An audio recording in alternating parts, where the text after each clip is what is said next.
অনেকদিন যাবত ফ্রিজে মাংস রাখা ছিল, সেই মাংসটা আজকে রান্না করবো। অনেকদিন রাখার কারণে কিন্তু অনেক সময় খেতে ভালো লাগে না, তাই যেভাবে ভালো লাগবে সেভাবে আজকে রান্না করে দেখালাম। আমি তো এইভাবে রান্না করি, আপনারা কীভাবে রান্না করেন কমেন্ট করে জানাবেন কিন্তু অবশ্যই।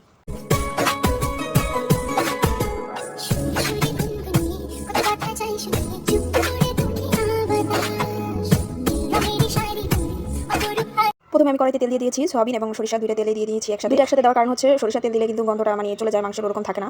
আর দিয়ে দিয়েছিলাম আমি রসুন, জিরা এগুলো বাটা আর আদা বাটা, এগুলো দিয়ে হলুদ গুঁড়া মরিচের গুঁড়া দিয়ে আর কি ভাজা ভাজা করে অল্প একটু পানি দিয়ে নিয়েছিলাম, মশলাটা যাতে ভালো করে কষানো হয়ে যায়। কষানো শেষ হয়ে গেলে আমি কিন্তু মাংসটা দিয়ে দিয়েছি। এইভাবে আর কি ঢাকনা দিয়ে ঢেকে ঢেকে আর কি নাড়াচাড়া করতে থাকবো, যাতে ভাজা ভাজা হওয়া পর্যন্ত আর কি অপেক্ষা করবো। পানি দেওয়া যাবে না একটু।